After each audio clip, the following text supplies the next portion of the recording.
ලෝ price එකට ගන්න පුළුවන්කම තියෙන 5G connection support කරන මෙන්න මේ device එක ඔයාට කොහමද? ඉතින් මගේ යාළු xiaomi redmi 10 5G budget smartphone එක මේ ස්මාර්ට්ෆෝන් එකේ තියෙන ප්‍රයිස් රේන්ජ් එකත් එක්ක අපි තව චිප්සෙට් එකක් එක්ක මේ ඩිවයිස් එක කම්පෙයාර් කරලා බලමු මේ ෆෝන් එක ඔයාලට මොන වගේ පර්ෆෝමන්ස් එකක් දක්වනවද කියන එක පිළිබඳව ඩිවයිස් එකේ ඩිසයින් එක පැත්තෙන් කතා කරද්දි මගේ යාළු ඔයාලට බලා ගන්න පුළුවන්කම තියෙනවා ඩුවල් කැමරා සෙටප් එකක්. එතකොට මේ ඩිසයින් එක ඔයාලට හඳුන්වන්නේ unquick dual ring camera design කියන නමින් තමයි ස්මාර්ට්ෆෝන් එකේ ඩිසයින් එක ඔයාලට හඳුන්වා දීලා තියෙන්නේ. එහෙම නැත්නම් හඳුන්වන නම විදියට තියෙන්නේ. එතකොට ලස්සන කැමරා ඩිසයින් එකක් සහ ඉතින් ඔයාලට ප්ලාස්ටික් මැටීරියල් එකක් තමයි ඉතින් ඔයාලට ඩිවයිස් එකට අන්තර්ගත වෙන්නේ ඩිසයින් එකට. ෆින්ගර්ප්‍රින්ට් ඇලෙමකින් තොරව වගේ එන ඩිසයින් එකක් විදිහට ඔයාලට හඳුන්වන්න පුළුවන්කම තියෙන විදිහට ඔයාලට මේ ෆෝන් එකෙන් බලා ගන්න පුළුවන්කම තියෙනවා ඩිසයින් එක විදිහට මගේ යාළු සාපේක්ෂව ප්ලාස්ටික් මැටීරියල් එකක් සහ බොහෝ දුරට ඔයාලට Gorilla Glass 3 වලින් ප්‍රොටෙක්ෂන් එකක් තියෙනවා කියලා ඉතින් අපිට සඳහන් වෙනවා මේ ඩිවයිස් එකට. එතකොට ෆෝන් එකේ බර ග්‍රෑම් 202 වගේ යුක්ත බරකින් සමාන විති ස්මාර්ට්ෆෝන් එකක් තමයි මගේ යාළු මේ ඩිවයිස් එක. ටිකක් බරට වැඩි ඩිවයිස් එකක් විදිහට රෙකමන්ඩ් කරගන්න පුළුවන්කම තියෙන විදිහට ෆ්‍රේම් තික්නස් වගේ වාට මිලිමීටර්ස් 8.9ක වගේ එන ෆ්‍රේම් තික්නස් වගේ තමයි ඩිවයිස් එකට අන්තර්ගත වෙන්නේ. ටිකක් ඝනකමකින් සහිතව ඩිවයිස් එකක් කිව්වොත් හරි. ඊට අමතරව ස්මාර්ට්ෆෝන් එකේ SIM break මගේ යාළු ඩෙඩිකේටඩ් ස්ලොට් එකක් හම්බ වෙනවා. SD කාඩ් එකක් සහිතව SIM දෙකක් භාවිතා කරන්න පුළුවන්. SD කාඩ් එක වාට 1 TB දක්වා extend පාවිච්චි කරන්න පුළුවන්කම තියෙන විදිහට ස්පීකර් එක වාට සිංගල් ස්පීකර් එකක් ස්මාර්ට්ෆෝන් එක ලැබෙන අතර ඉතින් වාට IR blast එක කොහොමත් හම්බ වෙනවා. ඉතින් ඒක කියන්න දෙයක් නැහැ. වාට මේ ඩිවයිස් එකට ලැබෙනවා. හෙඩ්ෆෝන් ජැක් එකකුත් වාට ඩිවයිස් එකට අන්තර්ගත වෙනවා මගේ යාළු. ප්‍රධාන කරුණු වශයෙන් අපිට ඩිසයින් එක පැත්තෙන් ඔන්න ඔය දේවල් ටික තමයි කතා කරන්න තියෙන්නේ. බොහෝ දුරට IP rating සම්බන්ධ වෙන්නේ නැහැ. ඉතින් IP rating තිබ්බත් නැතත් ආරක්ෂා කරගන්න කියන ගැන තමන්ගේ වගකීමක් වෙනවා කොහොමත්.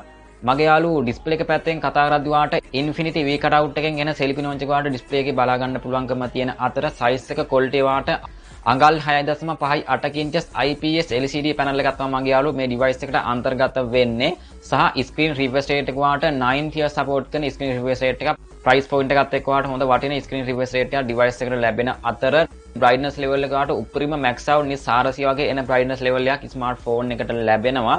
screen to body ratio එක වාට 183.6ක වගේ එන screen to body ratio එකක් තමයි smartphone එකට ලැබෙන්නේ.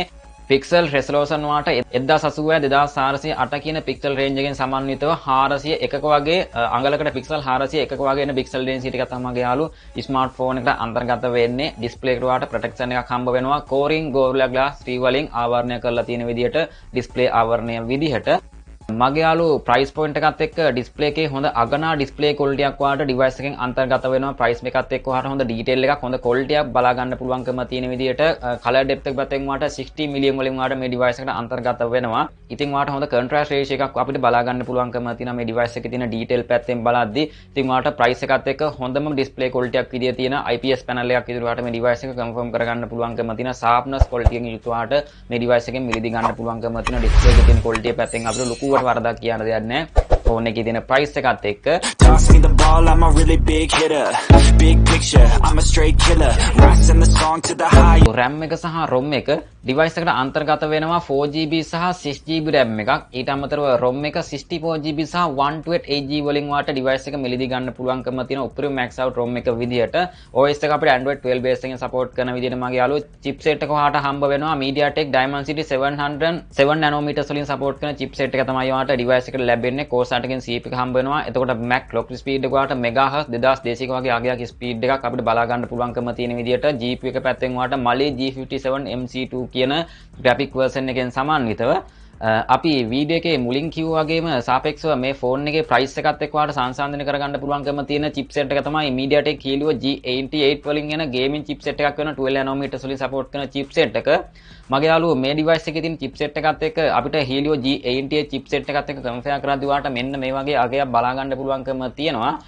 chipset දෙකත් එක්ක අපිට benchmark පැත්තෙන් කතා කරද්දී වාට මේ වගේ ප්‍රතිඵලයක් තමයි මගේ යාළුවෝ device දෙක පැත්තෙන් වාට බලා ගන්න පුළුවන්කම තියෙන single core සහ multi core score එකේ තියෙන performance එක පැත්තෙන් වාට මොකද්ද ඉදිරියෙම තියෙන්නේ කියන එක ගැන වාට යම් තාක් දුරට මෙතනින් බලා ගන්න පුළුවන්කම තියෙන Antutu score එක පැත්තෙන් බලා දුන්නා අතරින් වාට බලා ගන්න පුළුවන් මොකද්ද මේ ෆෝන් දෙකෙන්ම ඉදිරියෙම තියෙන chipset එකත් එක්ක එහෙම නැත්නම් මේ chipset දෙකේ තියෙන speedම chip එක මොකද්ද කියන එක ගැන වාට යම් තාක් දුරට මෙතනින් idea එකක් ගන්න පුළුවන්කම තියෙනවා මගේ යාළුවෝ.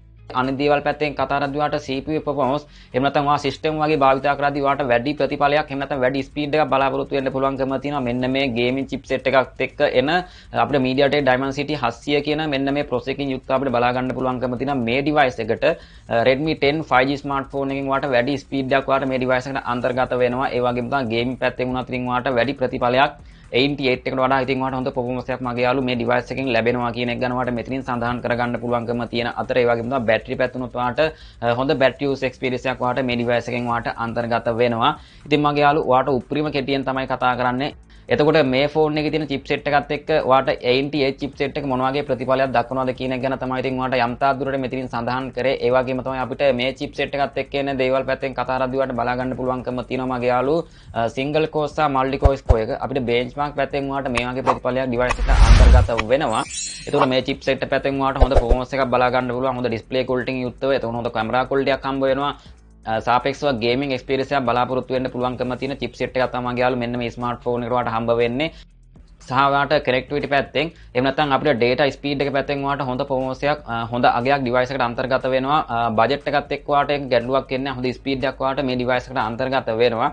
ඉතින් වාට සරලව කතා කරොත් ඉතින් ඔන්න ඔය දේවල් ටික තමයි අපිට සංසන්දනය කරන්න තියෙන්නේ කෙටියෙන්ම කතා කරොත් වාට. එතකොට G88 එකත් එක්ක එන ෆෝන් සෙට් එකක් වාගේ මතකට එන ෆෝන් සෙට් එකක් ගැන කතා කරොත් වාට Redmi 12 4G ස්මාර්ට්ෆෝන් එකට එනවා, Realme C55 ස්මාර්ට්ෆෝන් එකට එනවා. එතකොට Tecno Spark 10 Pro ස්මාර්ට්ෆෝන් එකට එනවා. Infinix Hot 30 ස්මාර්ට්ෆෝන් එකට එනවා. Honor X8A ස්මාර්ට්ෆෝන් එකත් අපිට මේ chip එකම තමයි හම්බ වෙන්නේ. Helio G88 chipset එක. ඉතින් වාට යම් තාදුරට අයිඩියා ගන්න විතරයි ඉතින් මේ chipset එකත් එක්ක යන ෆෝන් සෙට් එක මතක් කරේ. ඉතින් ඒවත් එක්ක බලද්දි මේ ෆෝන් එකේ price එකත් එක්ක හොඳ performance එකක් වාට මේ device එකට අන්තර්ගත වෙනවා නේද කියන ගැන වාට chipset එකත් එක්ක සංසන්දනය කරද්දි වාට අයිඩියා එකක් ගන්න පුළුවන්කම තියෙන්න ඇති. ඉතින් වැඩි පම්පූරි ගහන්න නැහැ මගේ යාළුවෝ. ඔච්චර තමයි ඉතින් වාට කෙටිම කතා කරන්න තියෙන්නේ.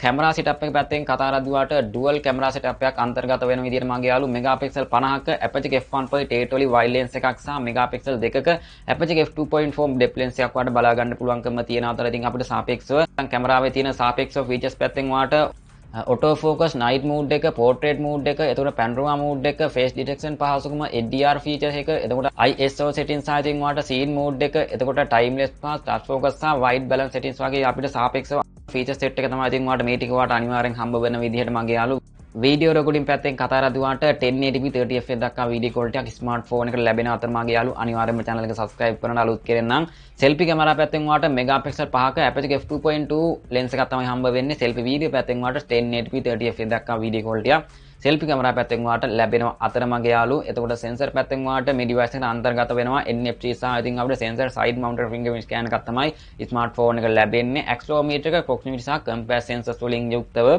බැටරිය පැත්තෙන් වාට මිලියම්පියර් 5000 කුත් බැටරි කැපැසිටි එක මිලත් එක්ක වාට හොඳ අගනා බැටරියක් තමයි device එක ලැබෙන්නේ charging speed එක වාට 80 watt fast charging වලින් යුක්තව ඉතින් කොහොමද මේ ෆෝන් එකේ තියෙන performance එක වාට යම් තාක් දුරට idea එකක් ගන්න ඇති කියන එක ගැන මම විශ්වාස කරනවා. ඉතින් වාට කෙටියෙන්ම තමයි කතා කරේ features කොහොමද කියන එක පිළිබඳව.